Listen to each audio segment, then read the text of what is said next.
আসসালামু আলাইকুম ওয়া রাহমাতুল্লাহ। সম্মানিত বন্ধুগণ, আজকে আমরা শুনব রাসূলুল্লাহ সাল্লাল্লাহু আলাইহি ওয়াসাল্লাম সম্পর্কে একজন ইহুদি পণ্ডিতের ভবিষ্যৎবাণী। সিরিয়ার পথে রাসূলুল্লাহ সাল্লাল্লাহু আলাইহি ওয়াসাল্লাম সম্পর্কে একজন ইহুদি পণ্ডিত কি ভবিষ্যৎবাণী করেছিল, চলুন সেই ঘটনাটি শুনি। রাসূল করিম সাল্লাল্লাহু আলাইহি ওয়াসাল্লাম তাইমা নামক স্থানে চাচা আবু তালেবের সাথে অবস্থান করছিলেন। তখন ঘটনাক্রমে এক ইহুদি পণ্ডিত, যাকে বুহাইরা রাহেব বলা হতো, তিনি নবীজির পাশ দিয়ে কোথাও যাচ্ছিল। বুহাইরা রাসূল করিম সাল্লাল্লাহু আলাইহি ওয়াসাল্লামকে দেখে আবু তালিবকে সম্বোধন করে বললেন, আপনার সাথে এই ছেলেটি কে? আবু তালিব বললেন, সে আমার ভাতিজা। বুহাইরা রাহেব বলল, আপনার কি এই ছেলেটির প্রতি দয়া আসে? আপনি কি তাকে হেফাজত করতে চান? আবু তালেব বললেন, অবশ্যই।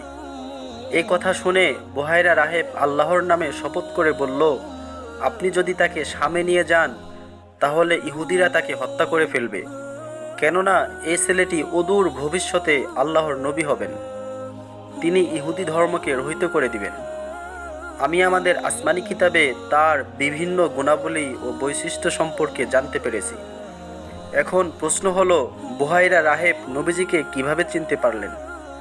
বুহাইরা রাহেব যেহেতু তাওরাতের আলেম ছিলেন, আর তাওরাতে রাসূল করিম সাল্লাল্লাহু আলাইহি ওয়াসাল্লামের দৈহিক ঘটনাকৃতির পূর্ণ বিবরণ ছিল, তাই তিনি দেখামাত্রই নবীজি সাল্লাল্লাহু আলাইহি ওয়াসাল্লামকে চিনে ফেললেন যে এই বালক শেষ নবী, যিনি তাওরাতকে রহিত করবেন এবং ইহুদি ধর্ম যাজকদের হুকুমতের অবসান ঘটাবেন। বুহাইরা রাহেবের কথায় নবীজির চাচা আবু তালেব কি করলেন? বুহাইরা রাহেবের কথায় আবু তালিবের মনে আশঙ্কা দেখা দিল এবং নবীজি সাল্লাল্লাহু আলাইহি ওয়াসাল্লামকে মক্কায় ফেরত পাঠিয়ে দিলেন।